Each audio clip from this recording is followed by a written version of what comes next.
నమస్తే అమ్మా. నమస్తే అమ్మా. ఈరోజు నేను మిమ్మల్ని అడగబోయే ప్రశ్న, ఆ. చాలా మంది ఎందుకు డిస్కస్ చేయడం అవసరమా అనుకుంటారు. ఉమ్, అంటే అందరి ఇళ్లలో పెద్దవాళ్ళు ఉండకపోవచ్చు ఒక దిశానిర్దేశం చూపించడానికి.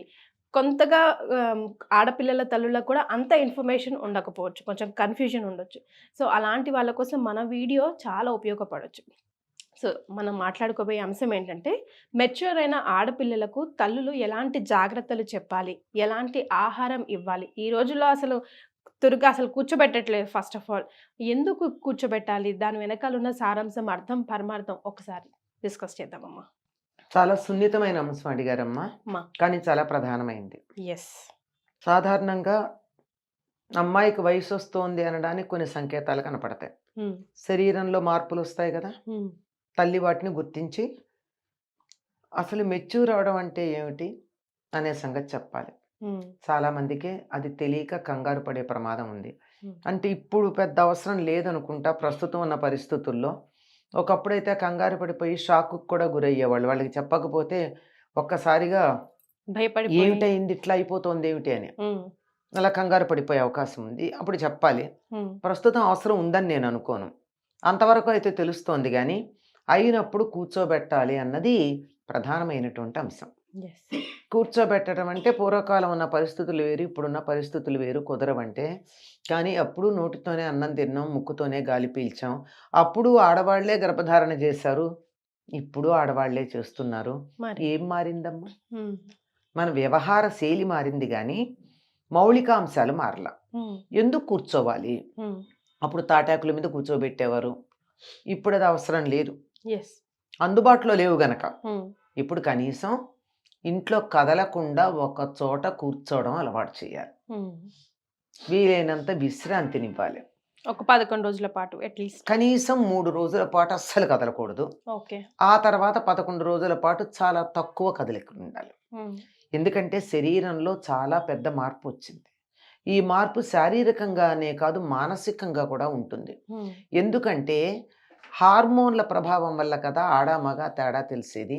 హార్మోన్లు వాటి పని అవి చేసినప్పుడు శరీరంలో ఎంత మార్పులు వస్తాయో మనసులో కూడా అంత మార్పులు వస్తాయి. కనుక మనస్సుని కూడా ఆ సమయంలో సరిగ్గా చూడవలసినటువంటి అవసరం ఉంది. దాని గురించి కూడా పట్టించుకోవాల్సిన అవసరం ఉంది. అందువల్ల దాని గురించి తల్లిదండ్రులు జాగ్రత్తగా ఉండాలి. పిల్ల షాకు గురవకుండా చూసుకోవాలి, మొదటి సంగతి. ఆ తరువాత అది ఏమిటో ముందరే చెబితే షాక్ అవ్వదు. అది చెప్పినప్పుడు కూర్చోబెట్టాలి ఒక చోట. ఒక చోట కూర్చోబెట్టడం సాధారణంగా తెల్లని బట్ట వేసి కూర్చోబెడతారు. ఎందుకు తెల్లని బట్ట వేస్తారు? దాన్ని నీట్గా ఉండేటట్టు, దాని మీద ఏమీ మరకలు అవ్వకుండా ఉండేటట్టు అమ్మాయి జాగ్రత్త పడడం కోసం. అంతే కదా, అది తెలియడం. ఆ 3 రోజులు మామూలుగా పూర్వకాలం బట్టలు మార్చేవాళ్ళు కాదు, తల దువ్వుకోవద్దనేవాళ్ళు, ఏమీ లేకుండా ఉన్నది ఉన్నట్టుగానే ఉండడం. ఎందుకు యాజ్ ఇట్ ఈజ్ ఎందుకు ఉండాలంటే ఏ రకమైన అలసట కలగకూడదు. ఆ సమయంలో చిన్న గాయం కలిగితే కూడా ఇన్ఫెక్షన్స్ ఎక్కువ అయ్యే అవకాశం ఉంటుంది అని. అంటే మార్పులు వచ్చాయి గనక దాని ఎఫెక్ట్ లైఫ్ లాంగ్ కూడా ఉంటుంది.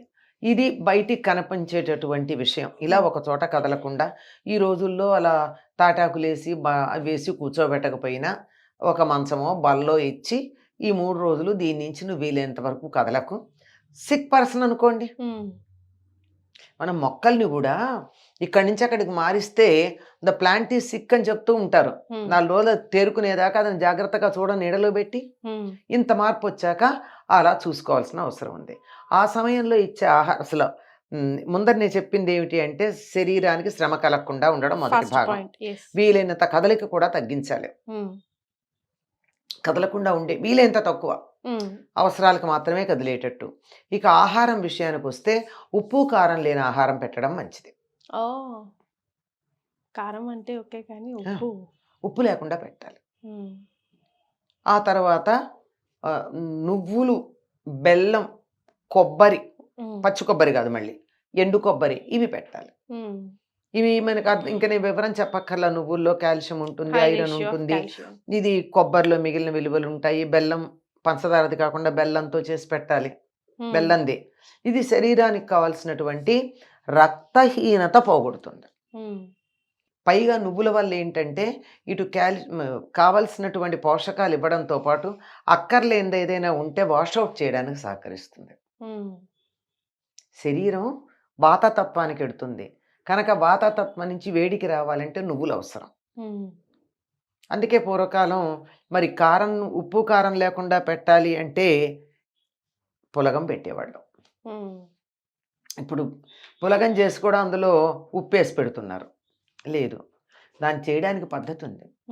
1 యూనిట్ పెసరపప్పు తీసుకుంటే 2 యూనిట్లు బియ్యం తీసుకుని మళ్ళీ 1 యూనిట్ నెయ్యి తీసుకుని 8 యూనిట్ల నీళ్లు తీసుకుని ఈ పప్పు బియ్యము ఈ 8 యూనిట్ల నీళ్లు కొద్ది కొద్ది ఒకేసారి కాకుండా ముందర కొంచెం పెట్టి ఉడుకుతూ ఉండగా మళ్ళీ పోసి నెయ్యి వేయాలి. అందులో వేసి తగినంత బెల్లం వేస్తారు.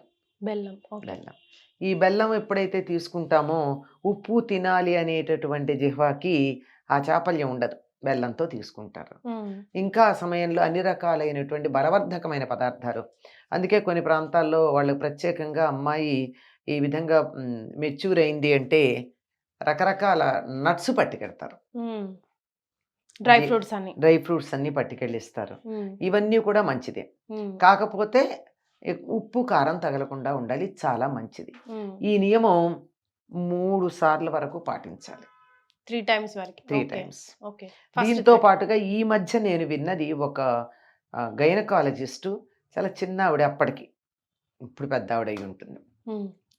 ఆడపిల్లలకి లైఫ్ లాంగ్ టెటనస్ అవసరం లేకుండా ఉండడానికి ఈ మెచ్యూర్ అయినటువంటి మొదట్లో ఒకసారి టెటనస్ ఇప్పించాలట, నెల రోజుల లోపల, 15-20 రోజులకి.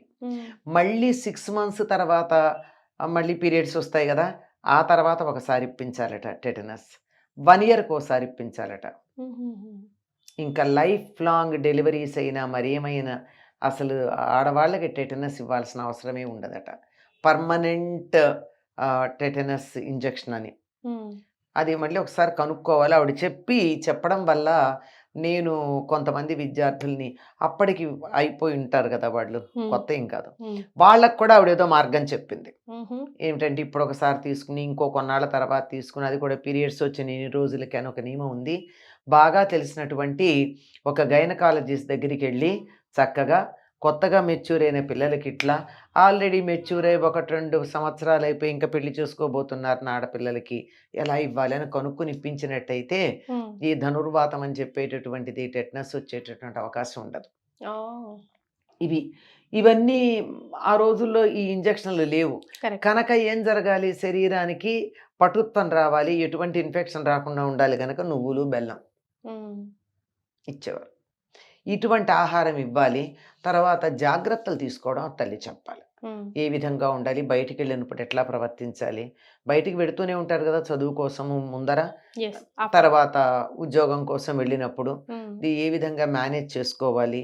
మరి శారీరకంగా ఇబ్బంది ఉండడంతో పాటు మనసు కూడా చికాగ్గా ఉంటుంది ఆ టైంలో, ప్రతిదానికి చికాకు పడిపోతూ ఉంటారు. దాన్ని ఎలా మేనేజ్ చేసుకోవాలి, దానికి తగినట్టుగా ఏ విధంగా ఉండాలి, వస్త్రధారణ ఎట్లా ఉండాలి, ఏ రకంగా డ్రెస్ చేసుకుంటే సౌకర్యంగా ఉంటుంది. ఎందుకంటే అందరికీ ఒకటే సౌకర్యం కాదు. వీటన్నింటినీ అమ్మాయి యొక్క శారీరక స్థితిని బట్టి తల్లి వారికి సర్ది చెప్పి సరిచేయాల్సినటువంటి అవసరం ఉందమ్మా. ఇక్కడ ఈ 3 సార్లు ఈ పులగం అన్నం అన్నామే, దీనికి సంబంధించి ఒక విషయం చెప్తా. ఎందుకు అప్పుడు అలా పెట్టమంటారు. తీపి పదార్థాలు కూడా తినొచ్చు. ఎవరికైనా నెలసరిలో ఇబ్బంది, నొప్పులు, బాధ వస్తూ ఉంటే వయసుతో సంబంధం లేదు, వాళ్ళని 3 పీరియడ్స్ కాలంలో ఈ ఆహారమే తీసుకోమన్నారు. పెసరపప్పు బెల్లంతో కలిపిన అన్నం అంతే. ఇంకా తినాలనిపిస్తే మెత్తగా అన్నం వండుకుని పాలు బెల్లం వేసుకుని తినండి, మజ్జిగొద్దు, ఇంకే పదార్థాలు వద్దు. 3 రోజులు అలా తినండి. అలా 3 సార్లు పీరియడ్స్ వరకు తింటే చాలా మందికి కంట్రోల్ అయింది. చాలా మంది వైద్యులు చెప్పినటువంటి మాట ఇది. ఇంకా కొద్దిగా ఫుల్ కంట్రోల్ కాకపోతే 6 నెలలు, 3 to 6 months. శుభ్రంగా ఆ 3 రోజులు ఉప్పు పులుపు కారం తిరగకూడదమ్మా, ఇంకేం అక్కర్లేదు, అది లెక్క. లేదు నేను సగ్గుబియ్యం జావ తాగుతాను, ఓకే, రాగి జావ తాగుతాను ఓకే, అందులో ఉప్పు వేసుకోకు, బెల్లం వేసుకోకు, కారం వేసుకోకు. ఉప్పు కారం లేకుండా ఉండే ఆహారం వీలైతే పులగం. ఎందుకంటే పులగంలో పెసరపప్పు ఉంటుంది. పెసరపప్పు వెంటనే శరీరానికి వంట పట్టి కావాల్సిన శక్తిని మాంసకృత్తుల్ని ఇస్తుంది. బియ్యం ఉన్నాయి, బియ్యం ఏమో కార్బోహైడ్రేట్ని ఇస్తుంది, పిండి పదార్థాన్ని. ఈ రెండు ఉంటే నీరసం రాదు. ఇవి బాగా అరగడానికి, వంట పట్టడానికి నెయ్యి, రుచిగా ఉండడానికి బెల్లం, పోషకాలన్నీ ఉండడానికి చాలు. ఇది ఆ 3 నుంచి 6 నెలలు పాటించినట్టయితే వయసుతో సంబంధం లేకుండానే గైనిక్ ప్రాబ్లమ్ సెట్ అయ్యేటప్పుడు ప్రారంభంలోనే ఈ జాగ్రత్తలు తీసుకుంటే ఫ్యూచర్లో ఎక్కువ సమస్యలు రావు. రైట్. చాలా సంతోషం అమ్మ, చాలా చక్కగా వివరించారు. ధన్యవాదాలు. నమస్తే అమ్మ.